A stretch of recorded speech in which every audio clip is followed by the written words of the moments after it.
Good evening everyone. আশা করছি তোমরা সবাই খুব ভালোই আছো আর আমিও খুব ভালোই আছি।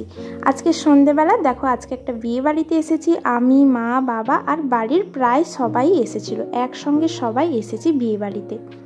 তারপর এখানে এসে দেখি ডিজের ব্যবস্থা ছিল, আর এই ডিজে প্রোগ্রামটা আমাদের কলেজে, মানে আমাদের মিদনাপুর সিটি কলেজে সেম অনুষ্ঠান হয়েছিল। দেখে তো একই রকমই লাগছে, কিন্তু বেশ ভালোই লাগছে। আমরা কিন্তু কলেজের অনুষ্ঠানে খুবই নেচেছিলাম, আর এখানে অনেক লোকের নিমন্ত্রণ ছিল।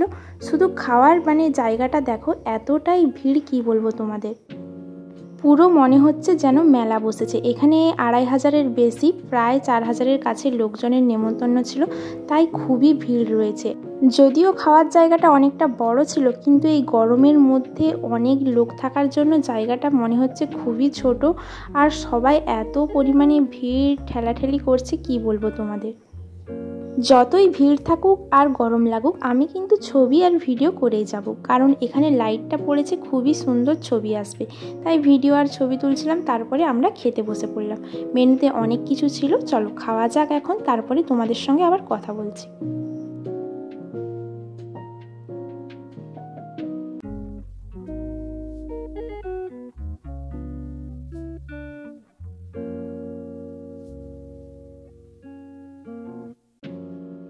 তারপর আমরা খাওয়া দাওয়া কমপ্লিট করে ফেলেছি এখন। এছাড়াও অনেক রকমের স্টল ছিল, কিন্তু এত ভিডিও করা সম্ভব নয়, কারণ এত পরিমাণে ভিড় ছিল লোকজনের, তার মাঝে এত ভিডিও কিভাবে আর করি। আর তাছাড়া ঘুরতে এসেছি, সব কিছু দেখার সময় এত ভিডিও করা সম্ভব হয়ে ওঠে না। তাই যখন আমি ফ্রি ছিলাম, আমার ফ্রি মনে হয়েছে, সেইটুকু মুহূর্তই তোমাদের সঙ্গে শেয়ার করেছি। এদের বিয়েবাড়ির প্যান্ডেলটা কিন্তু খুব দারুণ সাজিয়েছিল, ডেকোরেশন সব কিছু মিলিয়ে অনুষ্ঠানটা খুব ভালোই ছিল। আজকের মতো টাটা, বাই বাই, দেখা হচ্ছে নেক্সট ভিডিওতে। সবাই ভালো থেকো, সুস্থ থেকো।